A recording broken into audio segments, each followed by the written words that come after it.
항공가는 우리가 책임진다. 네, 여러분 안녕하세요. 반갑습니다. 예비승무원들의 멘토 테디쌤 로이스입니다. 자, 여러분 이제 인하공업전문대학 항공운항과의 경쟁률 발표가 났죠. 일반고 기준 18대 1을 조금 못 미치는 경쟁률이기 때문에 어떻게 보면 역대 가장 낮은 경쟁률이라고 할 수 있을 것 같습니다. 그만큼 여러분들에게는 기회가 많아졌다. 충분히 실력을 갖고 강점이 있으면 합격할 수 있다라는 거고요. 한서대학교 항공관광학과도 아마 마찬가지일 겁니다. 그래서 이제 엊그저께인가요? 바로 기출문제가 올라왔더라고요. 그래서 여러분들께 면접고사 예상문제 인성 관련해서 이제 19개 질문에 대한 풀이를 테디쌤과 이제 로이쌤이 좀 해드리려고 합니다. 그 1탄으로는 1번부터 10번까지 저희가 한번 달려보고자 합니다. 네, 저희가 이제 알려드리는 이런 방향성을 참고하셔서 본인의 경험 같은 거를 넣어보신다면 본인만의 차별화된 답변을 만드실 수 있을 겁니다. 얼마 전에도 그리고 저희가 이제 그 시사 문제 10가지 답변 공유했는데 그거 참여하지 못하신 분들은 아마 두고두고 후회할 겁니다. 여기 안에 쓸 수 있는 내용들도 정말 많거든요. 그래서 항상 저희 유튜브 채널 항공가 테디쌤 구독, 좋아요, 알림 설정, 그리고 인스타그램 스튜디오 테디 스파르타, 그리고 테디쌤과 로이쌤의 인스타그램도 있으니까요. 항상 추가해 두시면 정보도 얻고 동기부여도 받고. 자, 1번 가보겠습니다. 자, 대학에 입학해서 제일 먼저 하고 싶은 일 한 가지를 말해보세요. 로이쌤은 대학생으로 돌아간다면 그럴 수 없겠지만 우리가 졸업한 지 오래됐기 때문에 돌아간다면 그래도 무엇을 한번 입학생 때 딱 한번 해보고 싶으세요? 아무래도 이제 돌아가게 된다면 그때만 할 수 있는 일 그런 걸 한번 해보고 싶지 않을까요? 우선 제가 학교 홍보대사 활동을 안 해봤는데 한번 해보고 싶네요. 홍보대사 활동은 일단 학교에도 도움이 되고 내가 소속된 우리 학교에 대한 애교심도 높이고 또 자부심도 가질 수 있는 활동이잖아요. 그리고 또 동아리 활동, 그리고 또 입학하고 나면 여자친구 사귀고 남자친구 사귀고 어디 여행 가고 이런 것도 좋지만 저는 그런 것보다는 대학에 입학해서니까 입학 후 대학생의 신분으로서 학교 내외에서 할 수 있는, 하지만 학교 교과목 그리고 학교 어떤 과정, 커리큘럼과 연관되는 거면 저는 더욱더 좋을 것 같습니다. 예를 들어서 해외 인턴십, 해외 교환 학생, 앞서 말씀드렸던 그런 동아리 활동들, 홍보대사 활동들 이런 것도 있을 수 있고요. 그리고 꼭 이런 교육과정뿐만 아니라 본인이 추억할 수 있는 개인적인 일 같은 것도 괜찮을 것 같습니다. 이제 처음에 입학해서 본인의 그런 기록을 남기는 거죠. 사진을 찍는다던가 혹은 본인에게 편지를 쓴다든지 그런 걸 한다면 앞으로 이제 졸업하고 나서 승무원을 준비하는 과정에서 또 어려운 일이 있었을 때 또 합격했을 때 그 순간을 한번 돌이켜보면서 동기부여도 받을 수 있고 참 의미가 있을 것 같네요. 동기들과 기념사진 찍는 것부터 해서 가족 사진을 찍는다 여러 가지가 될 것 같습니다. 그래서 의미 있는 그런 활동들을 해주시면 좋고요. 저는 가장 멋진 일은 시간이 지났을 때 가장 가치 있는 추억으로 남을 수 있는 거기 때문에 그때 할 수 있는 것들을 잘 한번 풀어보시면 좋을 것 같습니다. 자, 2번 보면 더불어 사는 삶이 의미하는 것은 무엇이라고 생각합니까? 라는 건데요. 공동체 사회, 공동체 생활, 지구촌. 그러니까 우리가 지금 살고 있는 이 생활 과정, 세상 자체가 더불어 사는 공동체 사회잖아요. 더불어 산다라는 게 무엇이냐면 이제 가진 자는 또 내어주고 누군가에게 도움을 줄 수 있고요. 또 받은 자는 그것에 대한 감사함을 표현도 하고요. 또 다른 본인보다 부족한 사람에게 도움을 줄 수도 있고요. 서로가 협력하고 도움을 주고받는 삶이다라고 생각해 볼 수가 있을 것 같습니다. 자, 그러면 이제 우리가 서로 도움을 준다는 것에서는 어떤 마음을 가지고 있어야 될까요? 때로는 희생도 할 수 있어야 되고 혹은 주변을 세심하게 살펴보는 거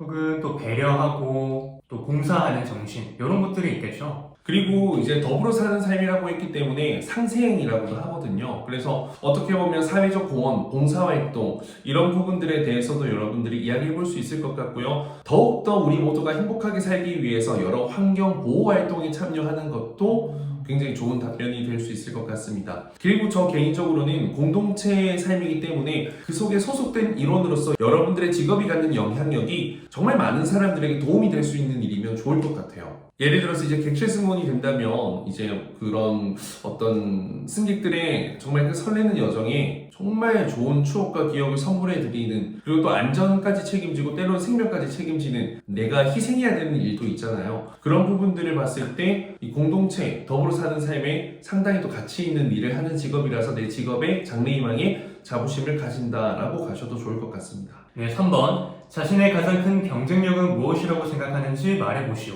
자, 본인의 경쟁력이라고 하면 정말 많죠. 앞으로 이제 직무에 관련된 것들도 있을 수가 있고, 혹은 이제 함께 사람들과 함께 어울리는데 그런 성격 같은 거, 혹은 이제 앞으로 학과 생활을 하면서 어떤 도움을 줄 수 있는 사람인지 그런 방향으로 충분히 연결지을 수 있을 것 같습니다. 이게 이제 학과 생활을 할 때 학과 동기들에게 도움이 되는 경쟁력도 괜찮고요. 학과 과정 커리큘럼을 따라가는데 내가 보여줄 수 있는 경쟁력도 괜찮고요. 또 학과 졸업 후에 내가 최종적으로 목표하고 있는 그 직업, 꿈에 대해서 내가 경쟁력을 발휘하는 것도 좋을 것 같습니다. 예를 들어서 뭐 친화력이 좋다, 동기들과 잘 어울려 지내기 때문에 동기들과 함께 으쌰으쌰 꿈을 향해 나아가는 데 도움이 되겠다, 가능할 거고요. 글로벌 역량, 외국어 역량, 내가 이제 글로벌 고객 만족도, 다국적 문화의 승객들을 만족시키기 위해서 내가 가진 역량이 도움이 되고, 앞으로 학과에서 더 열심히 배워서 정말 차별화된 경쟁력을 갖춘 객실 승무원 지원자로서 성장하겠다라는 것도 가능하다라고 생각하시면 되겠습니다. 자, 4번. 나눔을 통해 자신이 얻은 것이 있다면 무엇인가요? 그리고 왜 그것이 자신에게 의미가 있는가요? 쌤 참 많이 나누고 있거든요.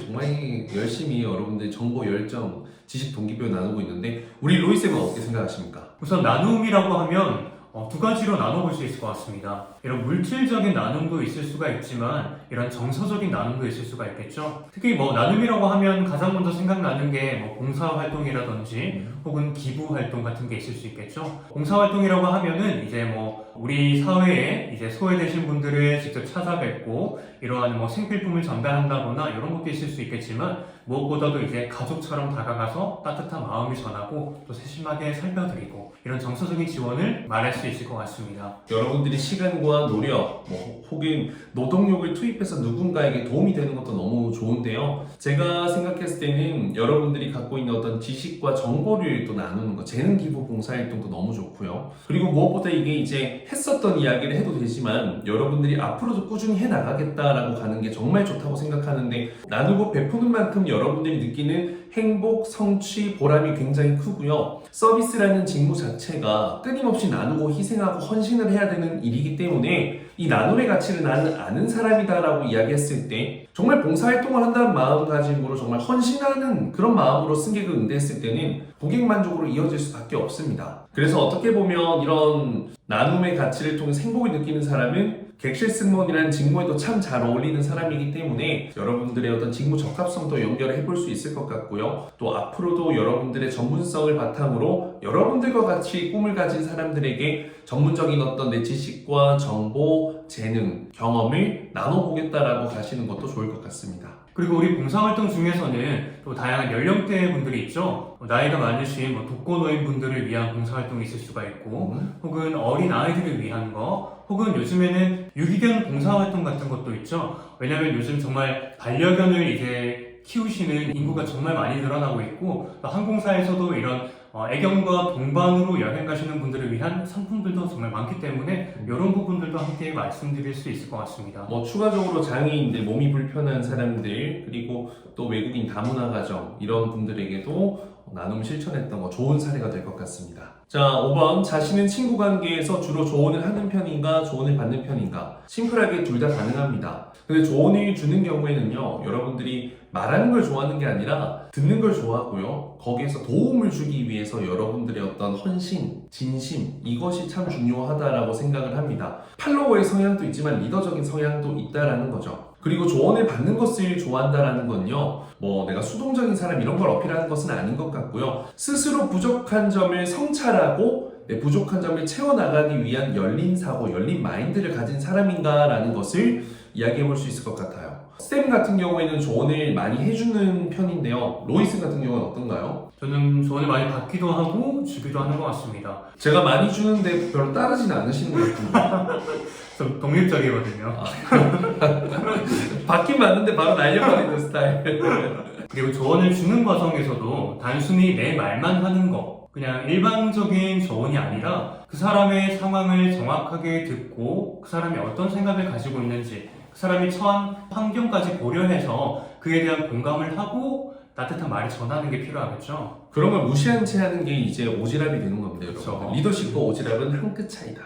자, 6번. 반려동물과 관련된 시장이 확대되면서 고양이 카페, 개 카페 등이 증가하고 있다. 그러나 다른 한편으로는 동물 보호 차원에서 반려동물 카페를 규제해야 한다는 목소리도 있다. 반려동물 카페가 동물 보호 차원에서 무엇이 문제가 된다고 생각하는가? 일단 이거는 생명을 다루는 건데 그 생명을 마치 물건 다루듯 하게 되었을 때 얼마 전에 뉴스 기사 보니까 그 반려동물 카페에서 강아지나 고양이가 죽으면 그게 생명이 죽은 것이 아닌 물건이 죽은 걸로 뭐 어떤 법적인 조항이 있다고 합니다. 그래서 어떻게 보면 어떤 생명으로 존중을 받지 못하는 거, 그리고 로이스님 그때 말씀하셨는데 이런 분양, 어떤 교배도 너무 뭐랄까요, 상업적으로 돈을 위한, 정말 반려인들을 위한 어떤 공간이면 좋은데 그 공간에서 사람들이 모이다 보면 사람이 모이는 곳엔 돈이 가거든요. 장사가 되고요. 근데 이제 이런 순수한 좋은 환경 카페가 상업적인 어떤 장소가 되어서 불법이 만행하고 또 이런 생명을 너무 치부시켜서 가볍게 여기는 거, 이런 건 상당히 저는 잘못되었다고 생각합니다.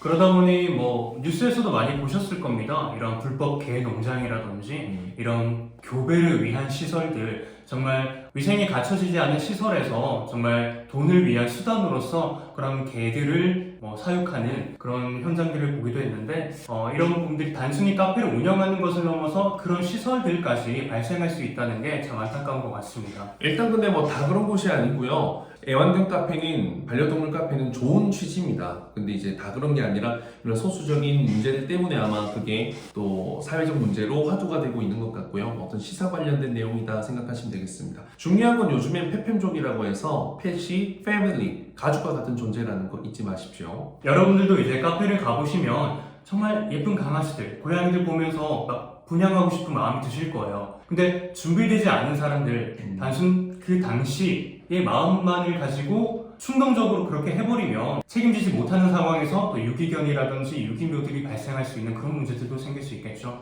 자, 그럼 7번. 지금까지 생활하면서 자신이 경험한 가장 큰 행복은 무엇이라고 생각하는가? 일단 이건 정말 본인이 목표했던 성취 경험, 아까 앞서 말씀드렸던 봉사 경험, 그리고 목표를 설정하고 끝내는 도전에서 달성했던 경험, 그리고 방금 말했죠, 도전에서 성공했던 경험, 뭐 이런 것들이 대표적으로 될 수 있을 것 같고요. 여러분들이 한층 더 성장하고 여러분들의 꿈에 한 발 더 다가갔던 그 경험을 이야기해 주시면 좋을 것 같습니다. 단순히 그냥 한 번의 경험이 아니라 본인이 노력을 했다든지 오랜 기간을 투자해서 이루어낼 수 있었던 것들이면 더 좋을 것 같아요. 물론 어린 시절에 가족들과 여행을 갔던 것도 정말 소중하고 행복한 것이지만 본인의 노력이 들어갔다고는 말할 수는 없을 것 같습니다. 좀 단편적이다는 거죠. 여러분들이 이 행복 경험을 통해서 노력한 만큼 행복을 얻는 것이 가장 좋고, 이게 이제 앞으로의 삶의 나침반처럼 자양분이 되거든요. 그런 좀 좋은 내용으로 이어질 수 있으면 어떨까 싶네요. 8번.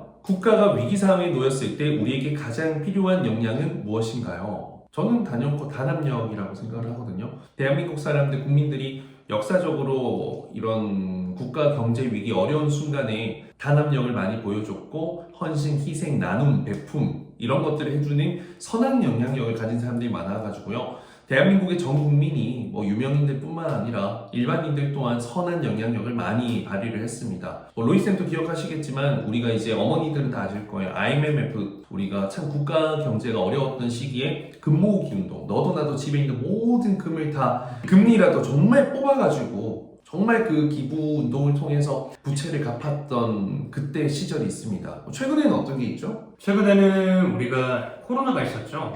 코로나 때 무엇보다도 우리나라뿐만 아니라 전 세계가 정말 힘들었을 때 너도 나도 할 것 없이 먼저 마스크도 착용하고 솔선수범하면서 질서를 따르는 행위, 그것조차도 대단한 것은 아니지만 아주 기본적인 것이었지만 그게 모여서 큰 힘을 이뤄낼 수 있었잖아요. 그렇죠. 티끌모아 태산이고, 이제 실제로 이제 그 착한 임대인 운동, 이런 선한 영향력을 가진 우리 건물주, 갓주님들께서 이제 또 좋은 영향력, 그리고 또 연예인들의 기부 행렬, 테니스도 조금 했었거든요. 근데 이거 뭐 한 거는 자랑하는 게 아니라서 뭐 어디 있는지 밝히지 않겠습니다. 그래서 여러분들도 이제 객실 승무원하면 코로나 같은 상황 때 어땠어요? 최전방 어떤 최전선에서 우리 승객들을 모시고 오고 했잖아요. 그런 것도 희생을 한 거죠. 앞으로 이제 국가위기 제2의 코로나 이런 거 마주했을 때 본인의 위치에 직업적으로 내가 이제 보탬이 될 수 있다면 헌신하고 희생하겠다. 예를 들어서 이런 거 답변해 주시면 좋을 것 같습니다. 실제로 제가 공항에서 근무를 하고 있었을 때 그 당시 이제 이라크에 이제 파견되셨던 한국인 노동자들을 이송해오는 업무가 있었어요.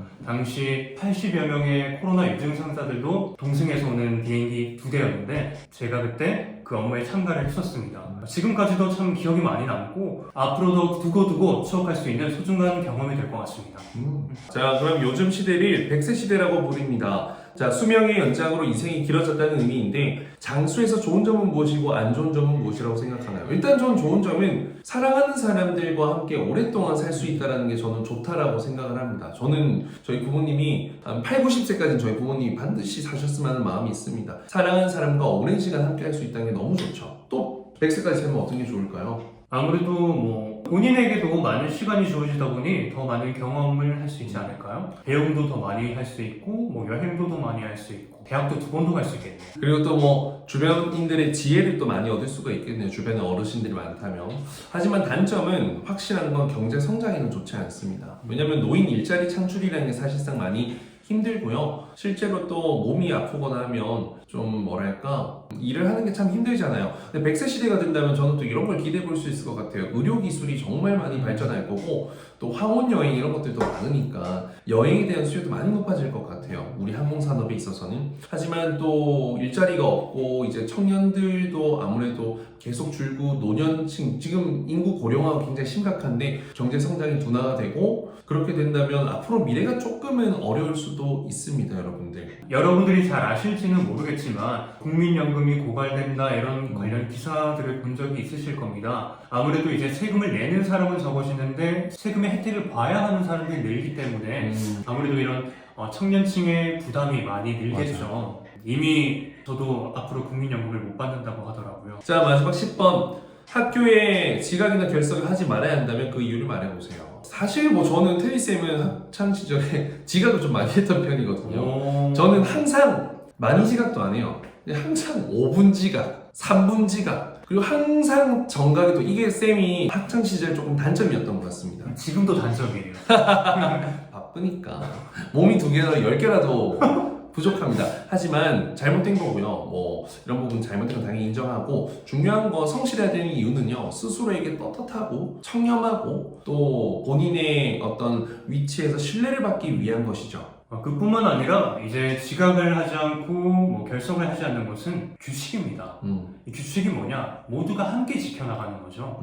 모두 함께 지켰을 때 그 의미가 있는 것이기 때문에 맞아요. 누군가는 지키고 누군가는 지키지 않는다면 사실 그런 규율이 무너지게 되고 질서가 무너지게 되고 그러면 사실상 더불어 사는 그런 공동체 사회가 불가능하잖아요. 그리고 또 아무래도 가장 근원적인 본분이라고 생각을 합니다, 여러분들. 물론 이제 다른 부분에 뛰어난 능력이 있다면 이런 부분을 용서받고 상세받을 수 있지만 평범한 사람으로서 사실 실력도 평범하고 공부도 평범한데 이 기본적인 성실함까지 지켜지지 않는다라고 한다면 어려운 거죠. 어떤 부분에 있어 신뢰받고 인정받기에는. 그리고 성실하기만 해도 80점은 먹고 들어갑니다. 무슨 일을 하든지. 특히 승무원에게는 시간 약속이 정말 중요하죠. 승무원이 지각을 한다. 그러면 비행기가 뜨지 못합니다. 실제로 로이쌤이 근무를 할 때 기장님 한 분께서 배탈이 나셨어요. 저희 캔슬 났습니다, 비행. 난리 났었겠네. 네. 외국 분이시다 보니 한국 오셔가지고 이제 굴 한 번 드시고 배탈도 나셔가지고. 자, 어쨌든 여기까지 10번까지 알아봤고요. 나머지 11번부터 19번인 다음 편에서 뵙도록 하겠습니다. 여러분들 뭐 지금 이제 입시 코앞이네요. 2년제는 막 시작을 할 거고요. 긴장되겠지만 힘내서 열심히 해주시고요. 마지막에 이제 합격 부적 한번 날리면서 저희가 마치도록 하겠습니다. 23년도 항공과 원하는 학과의 학교의 목표는 모두 다 너희들의 것! 화이팅!